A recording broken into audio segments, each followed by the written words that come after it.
David Héroer s'agenouilla près de l'abri de fortune, observant son élève, Jake, tâtonner avec les coins de la bâche. L'air de novembre transperça sa veste, mais il resta patient. Enseigner les techniques de survie signifiait laisser les autres échouer en premier. « Attache-toi bien, dit David. Le vent ne se soucie pas de tes sentiments. » Jake grogna, tirant plus fort sur la corde. À 38 ans, David avait appris à des centaines de personnes à survivre dans les montagnes de Géorgie. La plupart en revinrent reconnaissants. Certains revinrent transformés. Tous apprirent que la nature ne négociait pas. Son téléphone vibra contre sa hanche. David l'ignora. Règle numéro 1 de l'entraînement en milieu sauvage, pas de téléphone pendant les cours. Les montagnes exigeaient toute son attention. Le téléphone vibra de nouveau. Monsieur Jake leva les yeux de ses nœuds. « Tu vas répondre à ça ?» David sortit son téléphone. 2 appels manquaient de la maison. Son estomac se serra. Amélia n'appelait jamais pendant ses cours, sauf en cas de problème. Il vit la notification de la messagerie vocale et appuya sur « Lecture ». La voix de Lily grésillait dans le haut-parleur, faible et terrifiée. « Papa, au secours, maman m'a enfermé dans l'électricité statique, a rempli l'air, puis plus rien. » Le sang de David se glaça. La voix de sa fille de 5 ans résonna dans sa tête, cet appel désespéré à l'aide. Le téléphone lui glissa des mains, heurtant le sol de la forêt. « Jake, range tout maintenant. » « Mais nous n'avons pas fini maintenant. » David sprinta vers son camion, des branches lui filèrent au visage 20 minutes avant de rentrer en ville. Trop longtemps, beaucoup trop longtemps. Ses bottes martelaient le sentier à chaque pas, comme si elles couraient dans des sables mouvants. Il tira, ouvrit la portière du camion et accéléra le moteur. Le pneu patina sur le chemin de terre. Avant de trouver de l'adhérence, David dévala la montagne à toute vitesse, ses mains serrant si fort le volant. Ses jointures devinrent blanches. Maman m'a enfermé dans les mots qui se jouaient en boucle dans sa tête. L'enfermer où? Pourquoi? Amélia avait un comportement étrange ces derniers temps, distante et nerveuse. Mais elle ne ferait jamais de mal à Lily, jamais. David prenait les virages trop vite, le camion glissant sur le gravier, le son de son téléphone, le siège passager silencieux. Il le saisit et essaya d'appeler directement chez lui sur la messagerie vocale. Il essaya le portable d'Amélia. Messagerie vocale. « Allez, allez » murmura-t-il en appuyant fort sur l'accélérateur. La route de montagne s'étendait à perte de vue. Chaque seconde lui semblait durer 1 heure. L'entraînement militaire de David se fit sentir, contrôlez votre respiration, évaluez la situation, agissez avec détermination. Mais ce n'était pas une mission. C'était sa fille. Il reprit son téléphone et composa le 911, 911. Quelle est votre urgence? Ici David Héroer. Je crois qu'il y a un problème chez moi. Ma fille a appelé à l'aide. Quelle est votre adresse? Monsieur David leur a donné l'adresse sur Pine Ridge Road. Je suis à 20 minutes. Pouvez-vous envoyer quelqu'un vérifier? Nous enverrons une unité immédiatement. Pouvez-vous conduire en toute sécurité? Je vais bien. David n'allait pas bien. Rien n'allait bien dans tout ça. Il raccrocha et appuya plus fort sur l'accélérateur. Le moteur du camion rugit tandis qu'il filait sur la route sinueuse. Les pins se brouillaient devant les fenêtres. Son esprit passa en revue les possibilités, chacune pire que la précédente. Peut-être que Lily était coincée quelque part dans la maison. Peut-être qu'elle jouait et qu'Amélia ne l'entendait pas. Peut-être que l'appel avait été coupé et que tout allait bien. Mais la voix de Lily ne donnait pas l'impression qu'elle jouait. Elle semblait effrayée. David prit le dernier virage avant la ville. Au loin, il pouvait voir de la fumée s'élever au-dessus de la limite des arbres. Une fumée noire, épaisse et lourde. Son cœur battait fort contre ses côtes. S'il vous plaît, faites que ce soit la maison de quelqu'un d'autre. S'il vous plaît, faites que ce soit n'importe où sauf sur Pine Ridge Road. Le camion de David atteignit le sommet de la colline et son monde s'effondra. Des camions de pompiers bordaient Pine Ridge Road. Des tuyaux serpentaient sur le trottoir comme d'épaisses veines noires. La maison de sa maison, où Lily dormait chaque nuit, était un mur de flammes oranges s'élevant vers le ciel. Il freina brusquement et sauta du camion avant que le véhicule ne s'arrête. La chaleur le frappa comme un coup de poing, lui brûlant le visage. Même à 50 mètres de distance, les voisins se tenaient groupés, le visage illuminé par la lueur des flammes. Lily David courut vers la maison. Lily, une pompière en tenue de pompier, se plaça devant lui, les bras écartés. « Monsieur, vous ne pouvez pas entrer. C'est ma maison, ma fille est à l'intérieur. Nous avons déjà fouillé, il n'y a personne. » David essaya de le pousser. « Vous avez tort.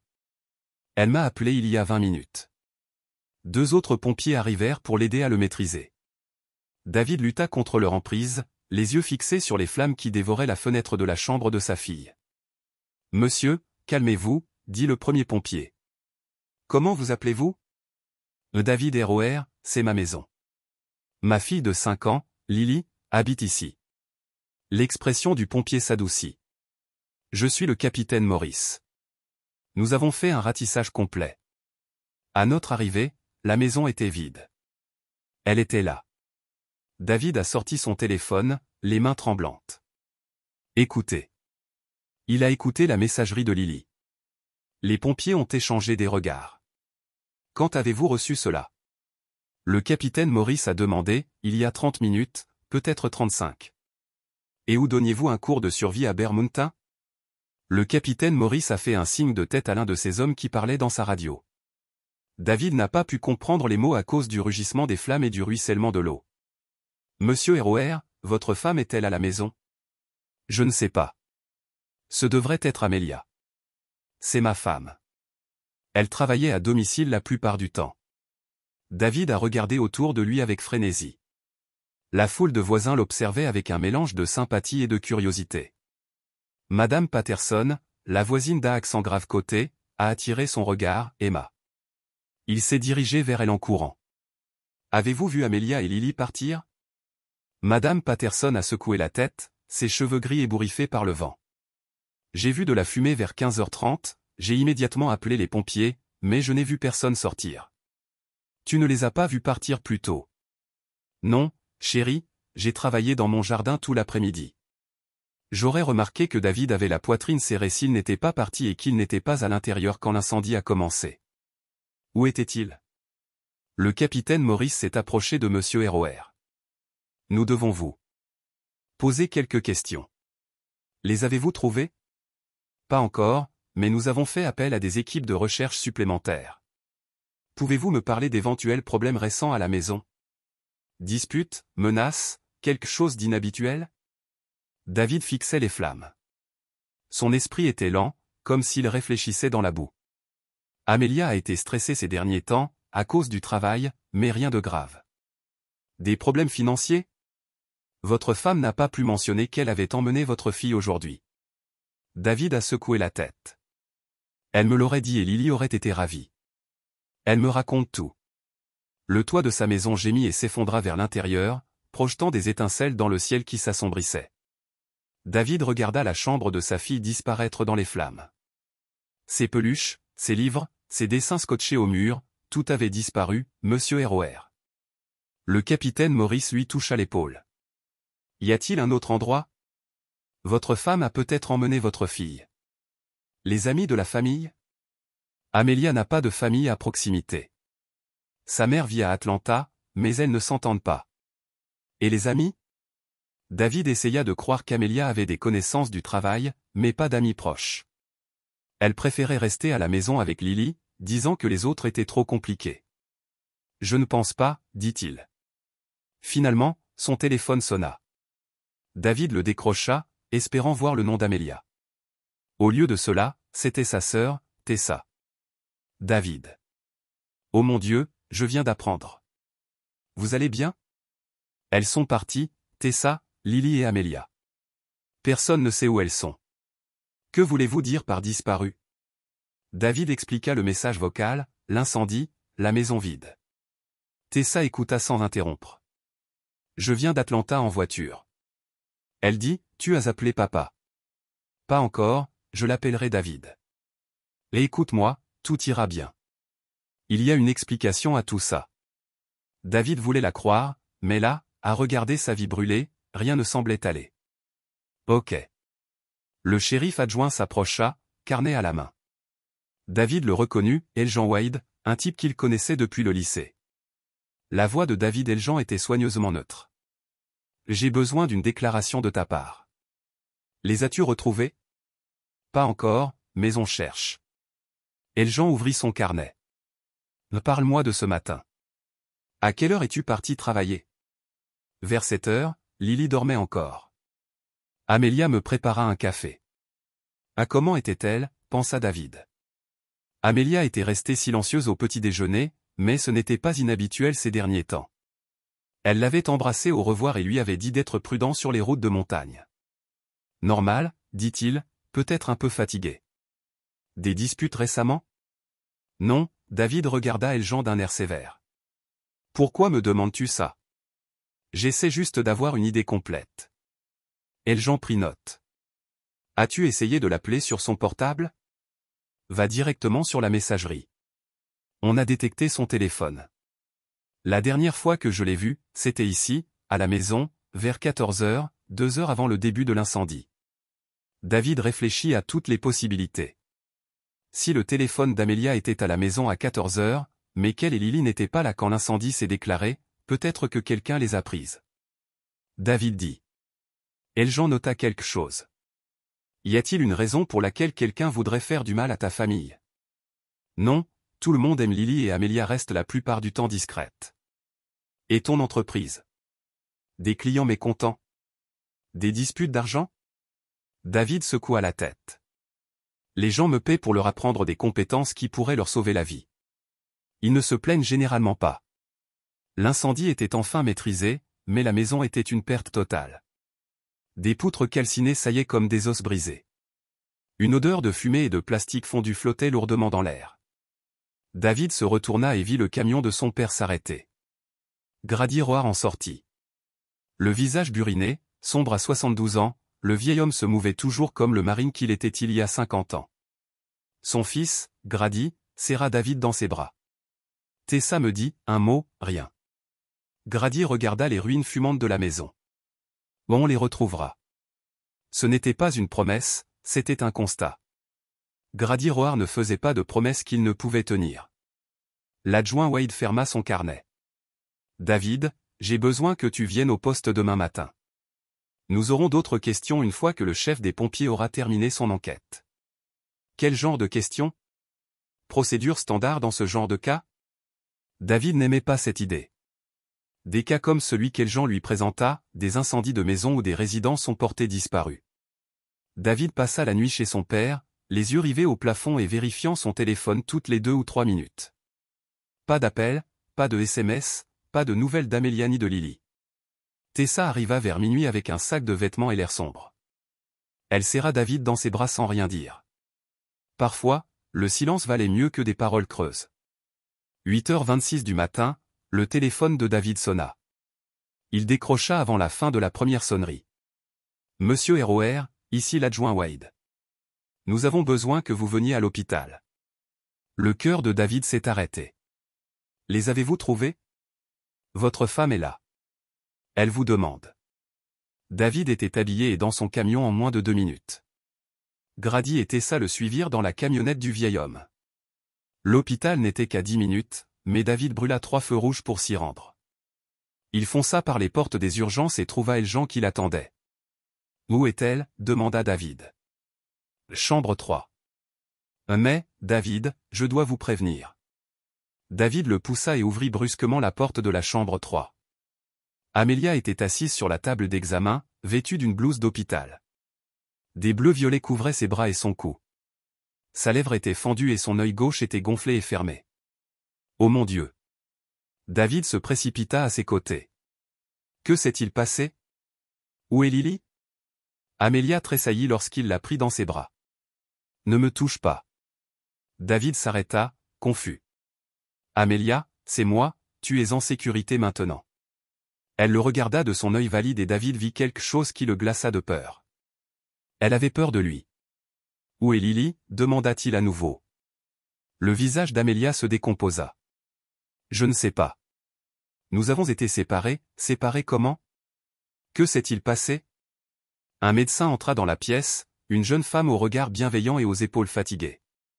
Monsieur ROR, je suis le docteur Patel. Votre femme a vécu une expérience traumatisante. Elle a besoin de repos. J'ai besoin de savoir où est ma fille. Le docteur Patel semblait mal à l'aise. Peut-être devrions-nous en discuter en privé. Non, la voix d'Amelia était plus forte. Maintenant, il a besoin d'entendre cela. Elle se tourna vers David et il vit de la haine dans son expression, de la vraie haine. J'essayais de prendre Lily et de partir. Je ne pouvais plus vivre avec cette violence. David avait l'impression que le sol avait disparu sous lui. De quelle violence, Amelia? De quoi parles-tu? Ne me mens plus, plus maintenant. La voix d'Amelia tremblait. Je préparais nos affaires. Quand tu es rentrée tôt, tu étais furieuse. Tu as dit que si j'essayais de partir, tu t'assurerais que je ne revois plus jamais Lily. Ce n'est pas vrai. J'ai donné un cours toute la journée. Tu nous as enfermés dans la chambre de Lily. Puis tu as allumé l'incendie. David fixa sa femme avec incrédulité. Les mots n'avaient aucun sens. Ils ne pouvaient pas être réels. Amelia, j'ai pu appeler Lily pendant que j'étais sur la montagne. Je suis rentré directement à la maison et j'ai trouvé la maison déjà en feu, menteuse. Le mot le frappa comme un coup physique. David regarda autour de la pièce, voyant le doute dans les yeux du docteur Patel, la suspicion dans la posture de l'adjoint au DE. Je ne ferai jamais de mal à Lily. Tu le sais. Je sais ce que tu nous as fait. Amelia toucha son visage meurtri. J'ai réussi à m'échapper quand la fumée s'est épaissie, mais Lily, elle, s'est mise à pleurer. Je ne la trouvais pas. La fumée était partout. Je l'ai appelée mais je ne voyais rien. Le monde de David a basculé. Sa femme l'accusait de tentative de meurtre, d'avoir tenté de tuer leur fille. C'est insensé. Amelia, dis-leur la vérité. Je dis la vérité. L'adjoint Wade s'avança. Monsieur ROR, je pense que vous devriez venir avec moi. De quoi devons-nous discuter? Des incohérences dans votre histoire. David regarda Amelia une dernière fois. La femme qu'il aimait depuis 8 ans, la mère d'un enfant, le fixait comme s'il était un monstre. Je n'ai pas fait ça, dit-il doucement. Amelia se détourna. La salle d'interrogatoire du bureau du shérif sentait le café rassis. Effrayé, David s'assit en face de l'adjoint Wade et d'une inspecteur de la police d'État nommée Reynolds, une femme mince au regard perçant et peu encline au bavardage. Revoyons votre histoire. L'inspecteur Reynolds dit que David avait déjà raconté l'histoire 3 fois. Je suis parti de chez moi à 7 heures, j'ai conduit jusqu'à Bear Mountain, j'ai commencé mon cours de survie à 9 heures, j'ai reçu l'appel de Lily vers 15h15, je suis rentré directement chez moi et j'ai trouvé le feu. Quelqu'un a vérifié? Vous étiez à la montagne toute la journée. Mon élève, Jake Morrison, celui qui avait appelé pour réserver le cours à l'origine. L'inspecteur Reynolds a pris note. On va vérifier. Avez-vous trouvé des traces de Lily? On continue les recherches. Wade se pencha en avant. David, votre femme dit que vous avez déjà été violent. Est-ce vrai? Non, jamais. Elle a mentionné des incidents remontant à plusieurs mois, des menaces d'agression. David avait l'impression de se noyer. Cela n'est jamais arrivé. Je n'ai jamais levé la main sur aucun d'eux. On vous a vu vous battre avec les pompiers hier. L'inspecteur Reynolds a parlé d'un comportement plutôt agressif. Ma maison brûlait. Je pensais que ma fille était à l'intérieur, mais elle n'y était pas. L'était-elle? David la fixa du regard. Que sous-entendez-vous? Je demande où elle était, si ce n'était pas dans la maison. Je ne sais pas. C'est ce que je vous disais. L'inspecteur Reynolds échangea un regard avec Wade.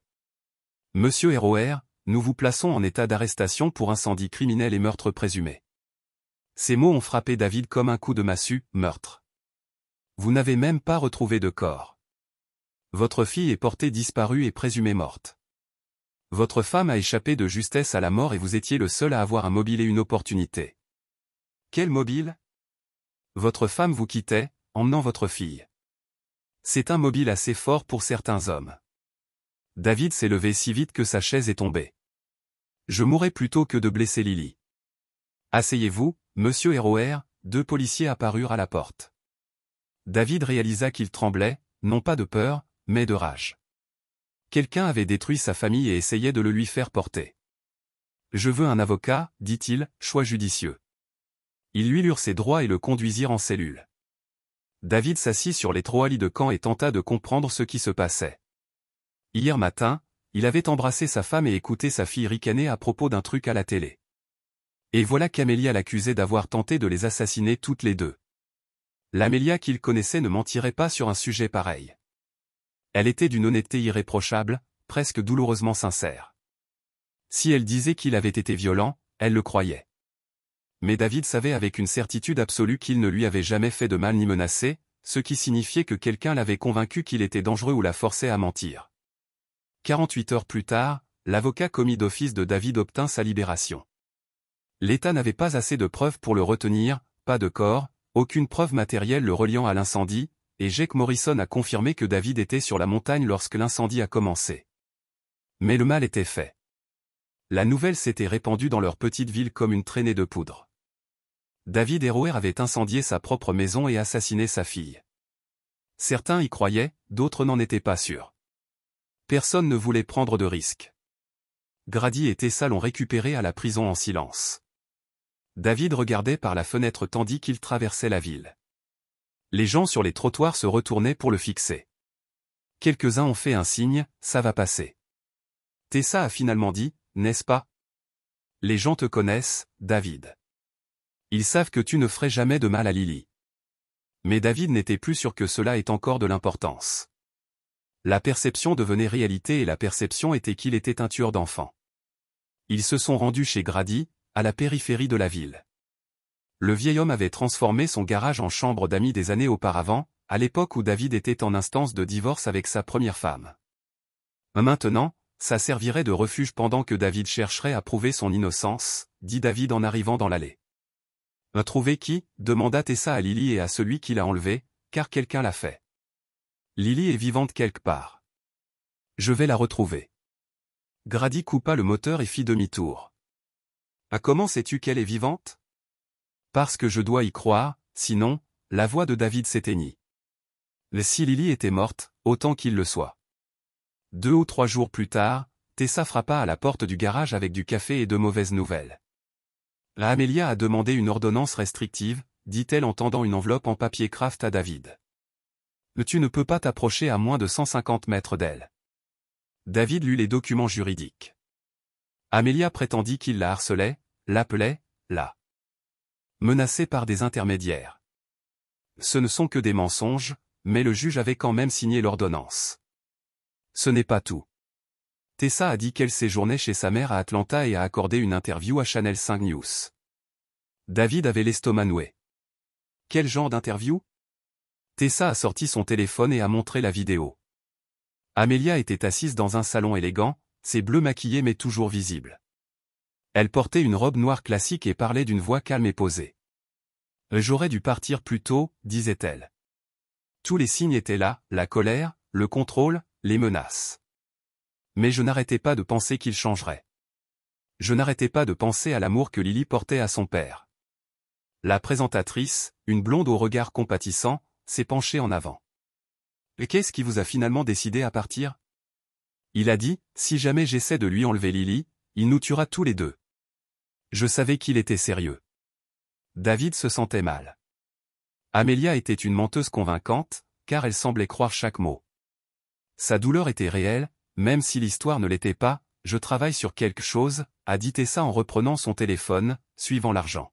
« Quel argent ?» Amelia a transféré de l'argent liquide, de petites sommes, mais régulièrement. Je travaillais dans le secteur bancaire. Souvenez-vous, je sais repérer les tendances. Tessa a sorti un dossier rempli de relevés bancaires imprimés. David ne lui a pas demandé comment elle les avait obtenus. « Regardez ça », a-t-elle dit en désignant une série d'entrées surlignées. Toutes les 2 semaines, ces 3 derniers mois, $500 ont été transférés de votre compte joint vers un compte personnel que je ne connaissais pas. David a étudié les chiffres, cela fait $2400 de perdus. Et regardez ça. 3 jours avant l'incendie, elle a transféré $15 000 de votre compte épargne vers le même compte personnel $15 000. Nous n'avons pas $15 000 d'économie. Vous, si. Amelia a liquidé votre fonds d'urgence et quelques placements. David sentait la colère monter en lui. Où est passé l'argent? Tessa a tourné la page. C'est là que ça devient intéressant. Le compte personnel appartient à un homme nommé Linden Arrow. C'est un entrepreneur datant, en Géorgie. David n'avait jamais entendu ce nom. Pourquoi Amelia donnerait-elle de l'argent à un entrepreneur?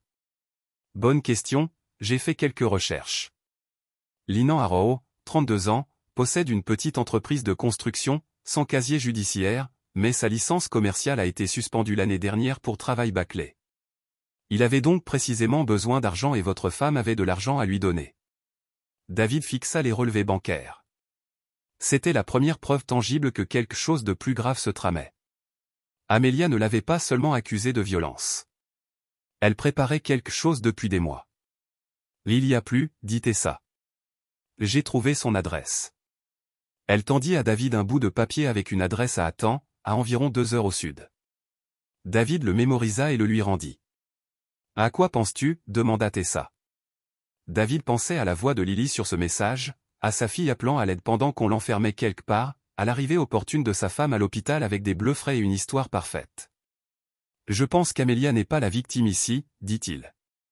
Alors, qu'est-ce qu'on fait? David se leva et attrapa sa veste. On découvre ce que Linden Arrow sait sur ma fille. David, tu ne peux pas juste aller là-bas et affronter ce type. Si tu as raison et qu'il est impliqué dans ce qui est arrivé à Lily, l'aborder directement pourrait la mettre en danger. David s'arrêta à la porte. Tessa avait raison, mais chaque minute qui passait était une minute de plus. Lily était quelque part dehors, effrayée et seule. Alors, que proposes-tu? On le surveille d'abord, on voit où il va, à qui il parle pour monter un dossier pendant que Lily reste portée disparue, pendant qu'on s'assure de ne pas aggraver les choses. David voulait discuter, mais sa sœur était la plus intelligente de la famille, elle l'avait toujours été. Si elle disait d'attendre et d'observer, il attendrait et observerait pour l'instant. David a emprunté la Honda de Tessa et a échangé les plaques d'immatriculation avec celles d'une épave derrière la grange de Grady. S'il devait suivre Linden Arrow, il ne pouvait pas risquer d'être reconnu. Hatton, en Géorgie, c'était 2 heures de route de montagnes sinueuses et d'autoroute. David roulait vers le sud, radio éteinte, pensant à Lily. Avait-elle peur? Était-elle blessée? Savait-elle que son père la cherchait? Il trouva l'adresse de Linden dans un quartier délabré près de l'université, des appartements bon marché et des maisons de location remplies d'étudiants qui n'avaient pas les moyens de payer mieux. David se gara de l'autre côté de la rue et attendit. Entre 8 et 11 heures du matin, un homme sortit de l'appartement 2B, la fin de la vingtaine, mince, nerveux, plein d'énergie. Il monta dans un pick-up Ford cabossé avec du matériel de construction à l'arrière. David le suivit à distance tandis que le camion se faufilait dans la circulation d'Hatton. Linden conduisait comme un homme qui n'avait rien d'important à faire, lentement, distrait, s'arrêtant pour prendre un café à une station-service. Au bout de 20 minutes, ils étaient hors de la ville, se dirigeant vers la forêt nationale. La route devint plus étroite et plus isolée. David resta en retrait, utilisant son entraînement militaire pour rester invisible. Le camion s'engagea sur un chemin de terre marqué d'un panneau d'interdiction d'accès. David attendit 5 minutes, puis suivit les traces de pneus, traversa une dense forêt de pins sur environ 1 mile avant d'atteindre une petite clairière au centre de laquelle se trouvait une cabane rustique, d'environ 800 pieds carrés, avec un toit en métal et un porche enveloppant. Le camion de Linden était garé devant, mais David ne pouvait voir l'homme nulle part. David laissa sa voiture cachée dans les arbres et s'approcha à pied. La cabane semblait habitée, mais temporaire, comme un pavillon de chasse que quelqu'un utiliserait pendant quelques semaines. De la fumée s'élevait de la cheminée dont il se rapprocha, restant dans les arbres. Par la fenêtre de devant, il pouvait voir Linden se déplacer à l'intérieur. L'homme semblait agité, faisant les 100 pas tout en parlant au téléphone. David fit le tour de la cabane. Une petite fenêtre de chambre donnait sur la forêt. Les rideaux étaient tirés mais il y avait un espace à travers lequel il pouvait voir. Son cœur s'arrêta. Des dessins d'enfants étaient collés au mur, des dessins au crayon de maisons et d'arbres et des familles en bonhomme allumettes. Dans un coin, une chaussure rose était posée sur le côté, à côté d'un petit tas de vêtements, la chaussure de Lily. Il lui avait acheté ses chaussures pour son premier jour de maternelle, point. La main de David tremblait tandis qu'il sortait son téléphone et commençait à prendre des photos, la chaussure, les dessins, tout ce qui pouvait prouver que sa fille était passée par là. La porte arrière du chalet s'ouvrit et Linden en sortit, toujours au téléphone. « Je sais ce qu'on avait convenu », disait Linden. Mais ça devient trop compliqué. Et si quelqu'un la retrouve? David se colla contre le mur du chalet et tendit l'oreille. Oui, je comprends, mais garder un enfant aussi longtemps ne faisait pas partie du contrat. Lyndon marqua une pause, écoutant la personne à l'autre bout du fil. Bon, encore 2 semaines, mais après, j'en ai fini. C'est trop risqué. Il raccrocha et retourna à l'intérieur. David attendit d'entendre la télévision s'allumer, puis continua son tour du chalet. Sur le porche, une table en bois était posée sur un journal plié. David monta les marches et vérifia la date, le journal de la veille. Il y avait bien quelqu'un qui vivait ici. Il jeta un nouveau coup d'œil par la fenêtre. Lyndon était assis sur un canapé et regardait la télévision. Mais David pouvait apercevoir une partie d'une autre pièce à travers une porte ouverte, un lit d'enfant au drap rose, le lit de Lily, le point. L'entraînement de David lui disait de battre en retraite, d'appeler des renforts, de s'approcher systématiquement, mais l'instinct paternel lui criait d'enfoncer la porte et de retrouver sa fille. Il comprit qu'il avait fait un compromis. Rapidement mais discrètement, il plaça un petit micro sous la table du porche. Le micro était de qualité militaire, un objet que Grady avait conservé de l'époque où il était dans la marine. Il captait les conversations à l'intérieur de la cabine et les transmettait à la prise téléphonique de David. 20 minutes plus tard, David était de retour dans sa voiture, direction le nord. Lily était vivante. Elle était dans cette cabine, et elle était vivante. Il devait maintenant le prouver. David retourna directement chez son père et convoqua une réunion de famille. Grady et Tessa l'écoutèrent sans l'interrompre tandis qu'il décrivait la cabane, les dessins des enfants et la conversation téléphonique de Lyndon. On appelle la police. Tessa demanda immédiatement quelle preuve. David demanda des photos d'une chaussure et des dessins. Lyndon pourrait dire que n'importe quel enfant les a laissés là. Mais tu l'as entendu parler de garder quelqu'un 2 semaines de plus. Je l'ai entendu parler de la garder 2 semaines de plus. Ça pourrait être n'importe qui. Grady se renversa dans son fauteuil. À quoi penses-tu, fiston? Je pense qu'il nous faut plus de preuves avant d'impliquer la justice. Si on effraie Lyndon, il pourrait déplacer Lily dans un endroit introuvable, ou pire. Dit doucement Tessa. David avait envisagé cette possibilité pendant le trajet du retour. Si Lyndon paniquait, s'il décidait que Lily était trop dangereuse. C'est pourquoi il faut être malin. David a dit que j'avais placé un micro dans la cabane. On écoute, on enregistre, on monte un dossier que même le policier le plus sceptique ne pourra ignorer, et ensuite on récupère ma fille. Grady se leva et se dirigea vers son armoire à armes. J'ai du matériel de surveillance pour mes journées de travail, caméra, enregistreur, vision nocturne. Papa, on ne va pas se faire la guerre, n'est-ce pas?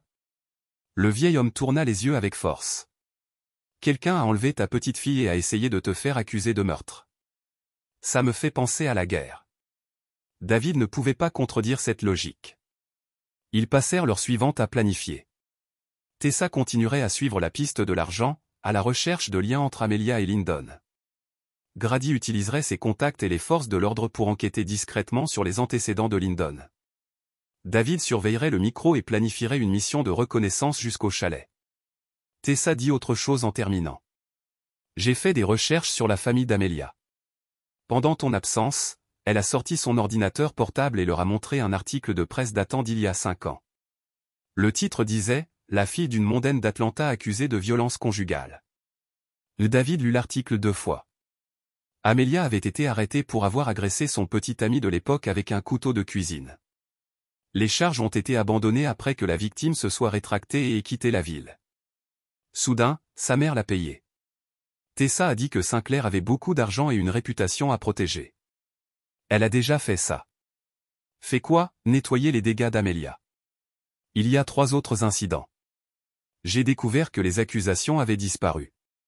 Des témoins qui ont changé leur version, des procureurs qui ont soudainement perdu tout intérêt pour les affaires. David fixait la photo d'identité de sa femme sur l'écran de l'ordinateur. Elle avait l'air différente, plus dure, plus calculatrice. Pas la femme douce qui chantait des berceuses à Lily tous les soirs. Vous pensez qu'Amelia a planifié tout ça? Je pense qu'Amelia est capable de bien plus que ce qu'on lui pensait. Cette nuit-là, David est resté éveillé à écouter le flux audio du chalet. La plupart du temps, c'était le bruit de la télévision et les mouvements de Lyndon. Mais à 22h30, Lyndon a passé un autre appel. C'est moi. Il a dit, ouais, elle va bien, regarde des films, mange des céréales. Les enfants sont résilients. Vous savez, les poings de David se sont serrés. Lyndon parlait de Lily comme d'un animal de compagnie. Je sais ce que tu as dit sur le fait de la garder heureuse. Lyndon continua. Mais elle n'arrête pas de demander son papa. Que suis-je censé lui dire? La voix à l'autre bout du fil était trop faible pour que le micro la capte. Clairement, ouais, d'accord, encore 2 semaines, mais je veux le reste de mon argent d'avance. Ce n'était pas censé durer aussi longtemps. Plus de conversation. David n'entendait pas. D'accord, mais après tout ça, je disparais un moment. Cette ville devient trop chaude. Lyndon raccrocha. David resta dans le noir, digérant ce qu'il avait entendu. Quelqu'un payait Lyndon pour garder Lily, quelqu'un qui avait un plan qui nécessitait 2 semaines de plus, 2 semaines. Pourquoi? La réponse arriva le lendemain matin sous la forme de documents juridiques remis par un huissier. Amelia poursuivait David pour détresse émotionnelle, homicide involontaire et réclamait la garde exclusive des biens de Lily, la garde posthume. David lut les documents 2 fois. Elle déclara Lily morte. Tessa regarda par-dessus son épaule et déclara, tu es responsable. Si elle gagne, elle obtient tout, l'assurance vie, ton entreprise, tous les biens au nom de Lily. Mais il n'y a pas de corps, pas de preuves. La mort de Lily n'a aucune importance. Après 7 ans, les tribunaux peuvent déclarer quelqu'un mort. En fonction des circonstances. Mais Amelia n'attend pas 7 ans. Elle prétend que les preuves sont accablantes. David étudia le procès. L'avocat d'Amelia était cher, le genre d'avocat qui facturait $1000 de l'heure et gagnait des procès grâce à l'intimidation et aux relations. Où a-t-elle trouvé l'argent pour un avocat comme celui-ci? Sa mère, Tessa, a déclaré que Claudet Sinclair soutenait cette pièce. Le procès dépeint David comme un mari violent qui a assassiné sa fille dans un accès de rage, puis a incendié la maison. Pour dissimuler le crime, il citait ses antécédents d'agression et des menaces documentées contre sa famille. Rien de tout cela n'était vrai, mais c'était écrit avec une précision juridique qui faisait passer les mensonges pour des faits. Ils évoluent vite. David a demandé pourquoi. Parce qu'ils savent quelque chose que nous ignorons? Ou parce qu'il manque de temps? David repensa à l'appel de Lyndon. Encore 2 semaines, quoi qu'Amelia et sa mère aient prévu, il y avait une date limite. Son téléphone vibra avec un SMS d'un numéro inconnu, arrête de chercher ce que tu ne trouveras pas. David montra le message à Tessa, quelqu'un nous observe ou quelqu'un a peur. Cet après-midi-là, David retourna à la cabane, il se gara plus loin cette fois et s'approcha à travers la forêt. Le virus transmettait toujours, mais il voulait voir l'endroit à la lumière du jour. La cabane avait l'air différente pendant la journée, plus miteuse, plus provisoire. Le camion de Lyndon avait disparu, mais de la fumée s'élevait toujours de la cheminée. Quelqu'un était à l'intérieur. David se glissa jusqu'à la fenêtre de la chambre et regarda par l'ouverture des rideaux. Lily était assise sur le petit lit en train de colorier un livre. Elle avait l'air mince mais inaudible. Ses cheveux noirs étaient tirés en arrière en queue de cheval et elle était fermée. David ne reconnut pas sa fille vivante et à seulement 15 mètres de distance, point. Le premier réflexe de David fut de briser la vitre et de l'attraper. Mais Lyndon pouvait revenir d'une minute à l'autre, et si David avait tort de prouver légalement sa présence, il prit des photos par la vitre, veillant à bien capturer le visage de Lily. Puis il se retira sous les arbres et appela Tessa. « Je la vois, murmura-t-il. Là elle est dans une cabane en ce moment. Est-ce qu'elle va bien? Là elle a l'air d'aller bien. Effrayée peut-être, mais pas blessée. Où est Lyndon? Parti, mais je ne sais pas pour combien de temps. David observa la cabane pendant 1 heure. Lily quitta le lit pour une petite table où elle déjeuna dans une assiette en carton. Quelqu'un lui avait laissé des sandwichs et des briques de jus.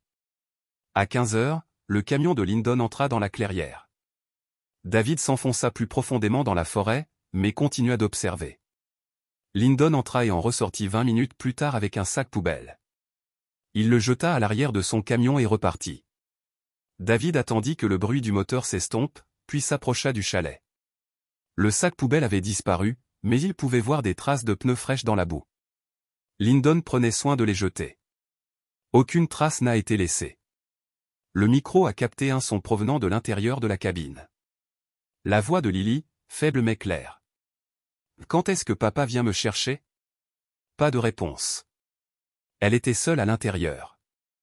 Le téléphone de David a vibré, accompagné d'un autre SMS d'avertissement. Cette fois, David a répondu « Viens me chercher ». Pas de réponse. Cette nuit-là, le micro a enregistré la conversation que David attendait. Le téléphone de Lyndon a sonné à 23h15. « Nous avons un problème », a dit Lyndon après avoir répondu. « Quelqu'un surveille la cabine. » La voix à l'autre bout du fil était plus claire cette fois, celle d'une femme. David a augmenté le volume de son téléphone et a appuyé sur « Enregistrer ». « Comment ça, surveiller ?» a demandé la femme. « J'ai trouvé des empreintes de pas près de la lunette arrière, des empreintes fraîches. Quelqu'un était là aujourd'hui. Avez-vous vu quelqu'un ? Non, mais ils étaient assez près pour regarder à l'intérieur. » Le sang de David se glaça. La voix de la femme lui était familière. « Calme-toi », continua-t-elle. « Ça aurait pu être n'importe qui. Des randonneurs, des chasseurs. Ce n'est pas un sentier de randonnée et les chasseurs ne se faufilent pas par les fenêtres. Que voulez-vous que je fasse ? Je veux sortir. Ça devient trop dangereux.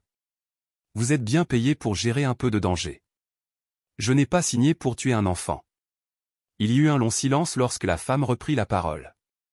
Sa voix était glaciale. « Qui a parlé de la tuer ? Vous l'avez fait la semaine dernière, dis-je. J'ai dit qu'on discuterait des options une fois l'argent de l'assurance versé. Ce n'est pas la même chose. » Les mains de David tremblaient tandis qu'il écoutait. La femme, c'était Amelia. Sa femme orchestrait toute cette histoire. Elle n'est pas encore morte.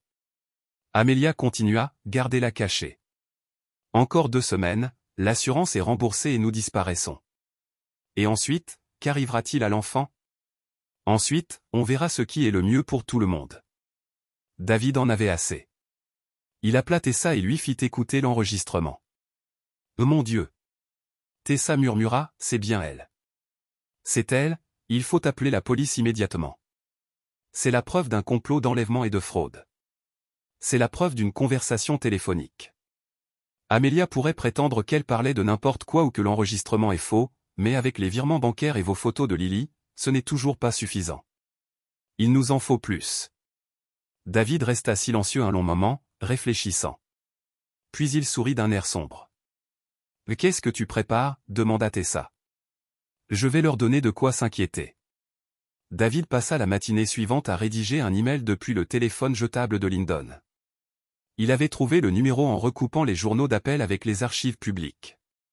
L'email était simple et urgent, changement de plan. Les acheteurs veulent expédier le colis ce soir. Pour les paiements en espèces, rendez-vous à l'adresse habituelle avant 20h. Il envoya l'email à 3 adresses aléatoires, donnant l'impression que Lyndon paniquait et envoyait des messages confus. Puis il a transmis des copies à l'adjoint Wade avec un tuyau anonyme, vérifié que cela pourrait être lié à la fille ROR disparue. David savait que Lyndon verrait le courriel transféré et supposerait que quelqu'un vendait des informations sur l'enlèvement. Cela le forcerait à vérifier Lily et peut-être à la déplacer. C'est à ce moment-là que David l'attendrait. Il s'est rendu à la cabane en fin d'après-midi et a installé une position de surveillance dans les arbres. Grady lui avait donné un équipement de vision nocturne de qualité militaire et une caméra. Avec un téléobjectif. Le T630, le camion de Lyndon, a rugi dans la clairière plus vite que d'habitude. L'homme a sauté et a couru vers la porte de la cabane, le visage serré par la panique. David a commencé à enregistrer lorsque Lyndon a fait irruption à l'intérieur. Par la fenêtre. Il pouvait voir l'homme parler frénétiquement à Lily, qui semblait confuse et effrayée. Lyndon est sorti portant un sac de sport et une petite valise. Il les a chargés dans son camion puis est retourné chercher Lily. Le doigt de David planait sur le bouton d'appel de son téléphone. Si Lyndon partait avec Lily maintenant, David pourrait la perdre à jamais. Mais s'il appelait la police trop tôt, il risquait de ne pas arriver à temps pour attraper Lyndon avec elle. Lyndon apparut dans l'embrasure de la porte, portant Lily dans ses bras. Elle était enveloppée dans une couverture et David pouvait clairement voir son visage dans le viseur de son appareil photo. C'est à ce moment-là que la voiture de patrouille de l'adjoint Wade entra dans la clairière, gyrophares allumés. David avait donné l'information 30 minutes plus tôt, laissant à Wade juste le temps de répondre au courriel anonyme concernant l'emplacement de la cabane. Lyndon se figea dans l'embrasure de la porte, tenant toujours Lily. Wade sortit de sa voiture de patrouille, arme au poing mais pointée vers le sol. « Pose l'enfant et éloigne-toi », cria Wade. Lyndon regarda autour de lui, calculant frénétiquement ses chances. David retint son souffle. « J'ai dit, pose-la. » Lyndon déposa lentement Lily par terre. Elle courut aussitôt vers les arbres, vers la cachette de David. « Papa » hurla-t-elle. « Papa, je suis là. » David sortit de sa couverture et courut vers elle, ne se souciant de rien d'autre que de sa fille. Lily se jeta dans ses bras, sanglotant et tremblante. « Je suis là, ma puce » murmura David en l'enveloppant dans sa veste. « Je suis là. Plus personne ne te reprendra. » L'adjoint Wade avait Lyndon face contre terre, menotté. L'homme ne résistait pas. Il avait l'air soulagé. « C'était fini, David. » Wade s'écria, « J'ai besoin de savoir ce que tu fais ici. J'ai suivi une information concernant ma fille. » « Quel genre d'information ?»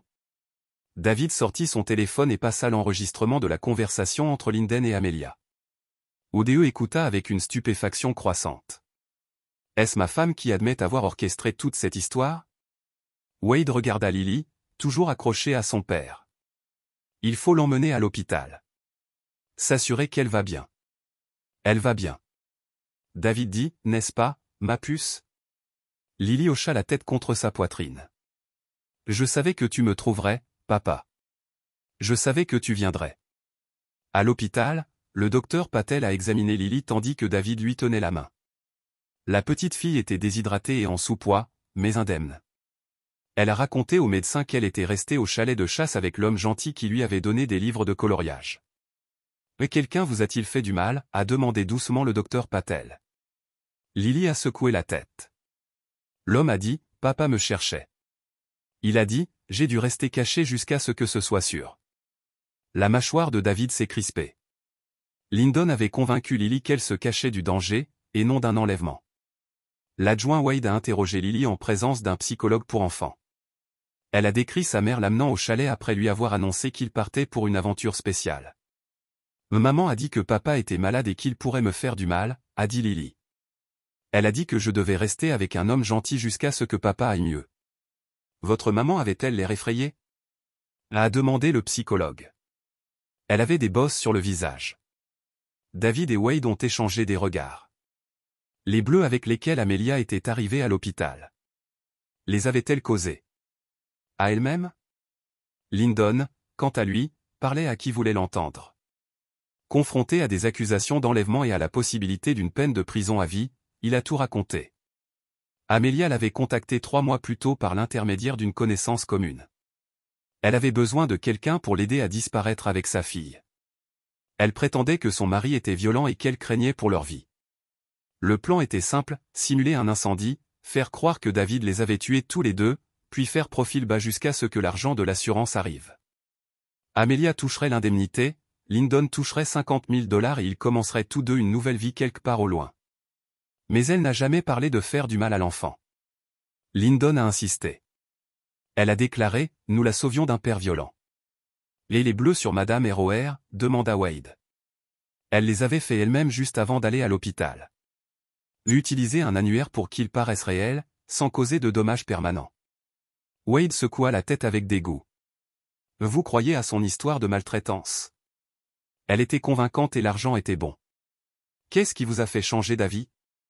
La gamine n'arrêtait pas de demander son papa, pas comme une gamine effrayée, demandant protection, comme une gamine qui regrette un être cher. Je me suis demandé si j'étais du mauvais côté. Amelia a été arrêtée au manoir de sa mère à Atlanta à 6 heures du matin. David n'était pas là pour voir l'incident, mais l'adjoint Wade le lui a décrit plus tard avec une satisfaction évidente. Elle a ouvert la porte en pyjama de soie, comme si elle attendait le service d'étage, a déclaré Wade. Quand je lui ai dit qu'elle était en état d'arrestation pour enlèvement et complot en vue de commettre une fraude, elle a ri. Qu'a-t-elle dit? Elle a dit que nous ne pouvions rien prouver, que Lyndon mentait pour sauver sa peau. Et l'enregistrement. Elle prétendait que la voix n'était pas la sienne et que n'importe qui pouvait simuler un appel téléphonique. David n'était pas surpris qu'Amelia se batte jusqu'au bout. Mais les preuves étaient désormais accablantes, les aveux de Lyndon, les relevés financiers que Tessa avait découverts, les appels téléphoniques enregistrés et, surtout, le témoignage de Lily selon lequel sa mère l'avait emmenée au chalet. Sinclair a engagé la meilleure équipe juridique possible. Ils ont soutenu qu'Amelia était victime de violences conjugales et manipulée par un complice criminel. Ils ont affirmé que David avait orchestré l'enlèvement pour piéger sa femme. Mais l'histoire n'a pas tenu la route. L'alibi de David pour le jour de l'incendie était irréfutable. Les preuves financières montraient qu'Amelia préparait cela depuis des mois et que le récit de Lily contredisait en tout point sa version initiale. Le procès a duré 3 semaines. David était assis à la galerie tous les jours pour regarder sa femme mentir sous serment avec la même conviction qu'elle avait autrefois mise à lui dire son amour. J'essayais de protéger ma fille d'un homme violent. Amelia a témoigné. Oui, j'ai commis des erreurs, oui, j'ai fait confiance à la mauvaise personne, mais tout ce que j'ai fait, c'était par amour pour Lily. La procureure, une femme coriace nommée Maria Santos, a contre-interrogé Amelia sans pitié. Madame Roer, vous avez transféré 15 000 $ à Monsieur Harrow 3 jours avant l'incendie. Était-ce par amour pour votre fille? Je le payais pour qu'il nous aide à déménager en toute sécurité. Vous vous êtes fait des bleus avec un annuaire et êtes allé à l'hôpital en prétendant que votre mari vous battait. Était-ce par amour? J'avais peur que personne ne me croie sans preuve matérielle. Vous avez laissé croire à votre fille de 5 ans que son père était dangereux et qu'il risquait de lui faire du mal. Était-ce par amour? Le sang-froid d'Amelia s'est brisé pour la première fois. Je la protégeais de quoi? D'un homme qui n'avait jamais levé la main sur vous, d'un père qui l'aimait plus que sa propre vie. Vous ne comprenez pas. Je comprends parfaitement. Vous avez vu une occasion de vous débarrasser de votre mari, de toucher son assurance vie et de prendre un nouveau départ. Avec l'argent de ta mère. Ta fille n'était qu'un accessoire dans ton stratagème. Le jury a délibéré pendant 6 heures. À leur retour, les 4 femmes se sont levées et ont lu le verdict, complot en vue de commettre un meurtre. Coupable d'incendie criminel. Coupable d'enlèvement. Coupable de mise en danger d'enfants. Coupable de fraude à l'assurance, coupable. Le visage d'Amelia est devenu blanc. Ses avocats, qui coûtent cher, l'ont préparé à la possibilité de charges moins lourdes, mais pas à une condamnation définitive. Pour tous les chefs d'accusation, le juge l'a condamné à la prison à vie sans possibilité de libération conditionnelle. L'huissier, a emmené Amelia menottée. Elle s'est tournée vers David une dernière fois. Son expression n'exprimait ni colère ni regret, mais pure haine. Ce n'est pas fini, a-t-elle murmuré en silence. David la fixa sans ciller. Pour lui, c'était terminé depuis un moment. Elle avait mis leur fille en danger. Le procès de Lyndon Harrow a été plus court et moins dramatique. Face à des preuves accablantes, la condamnation d'Amelia, il a plaidé coupable d'enlèvement et de complot, en échange d'une réduction de peine, il a été condamné à 15 ans de prison avec possibilité de libération conditionnelle dans 10 ans. Son avocat a soutenu que Lyndon avait été manipulé par un maître manipulateur, qu'il croyait sincèrement aider une femme à échapper à la violence domestique. Le juge n'a pas été impressionné, Monsieur Harrow. Vous avez retenu captive une enfant de 5 ans pendant des semaines, quoi que vous pensiez de la situation de sa mère. Il n'y a aucune excuse pour terroriser un enfant. David a assisté à l'audience de détermination de la peine de Lyndon. Une fois l'audience terminée, Lyndon s'est approché de lui dans le couloir.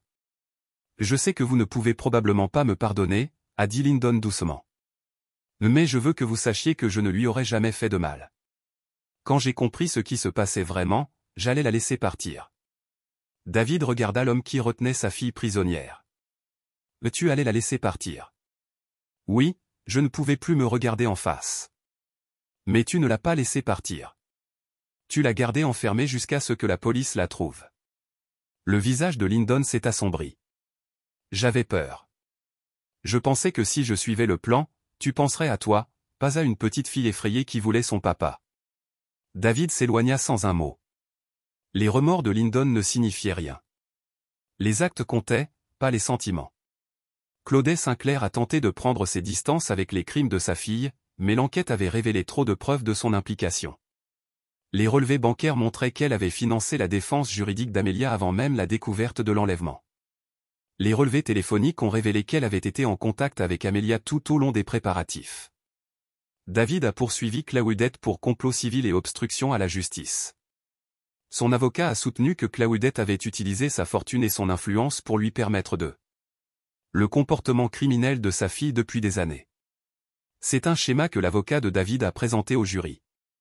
Claudette Sinclair nettoie les dégâts causés par sa fille depuis l'adolescence d'Amelia. Elle a soudoyé des victimes, acheté le silence et corrompu le système judiciaire pour protéger une femme dangereuse. Le procès civil a été un bain de sang. Tessa avait découvert des années de documents financiers attestant des versements de Claudette pour son silence.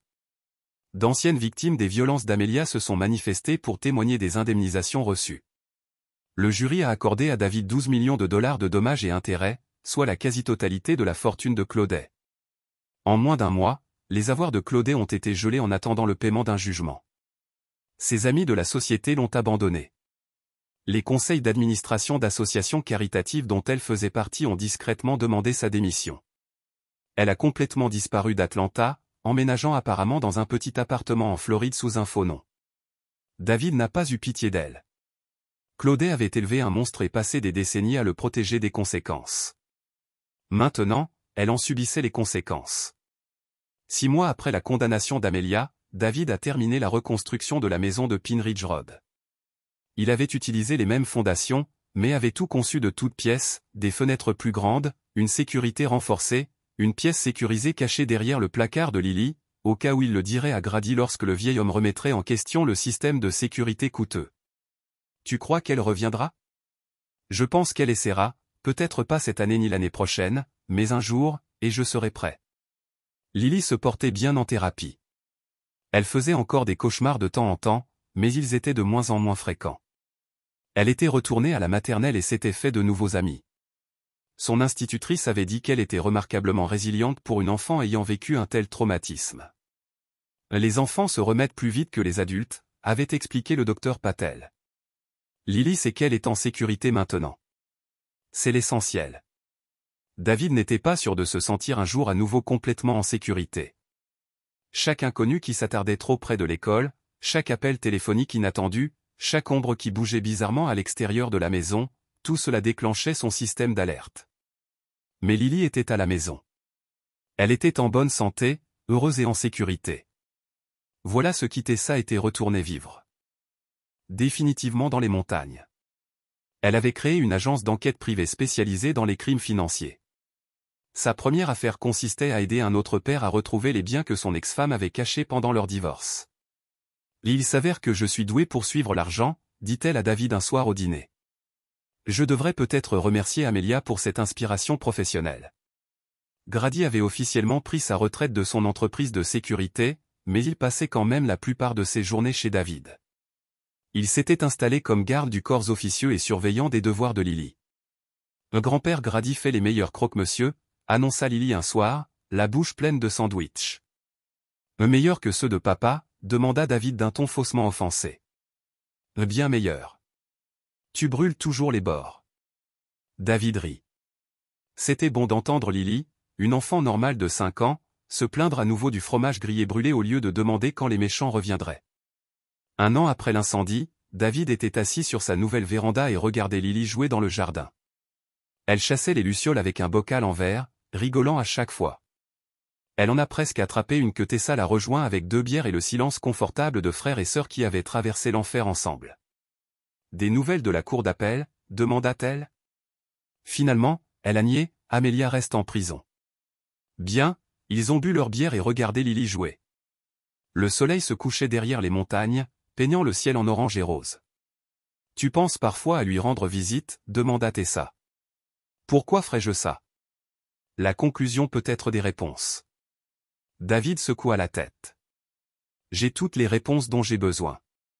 C'est une sociopathe qui a failli détruire notre famille à cause de l'argent. Il n'y a plus rien à comprendre. Mais tu ne veux pas savoir pourquoi? Qu'est-ce qui l'a rendu ainsi? David regarda sa sœur. Cela changerait-il quelque chose? Savoir pourquoi ferait-il disparaître les cauchemars de Lily? Cela ferait-il disparaître les 3 semaines qu'elle a passées enfermée dans cette cabane? Non, mais peu importe pourquoi. Je me soucie seulement de ce qu'elle a fait et de m'assurer qu'elle n'ait plus jamais l'occasion de recommencer. Tessa hocha lentement la tête. Donc pas de pardon, jamais.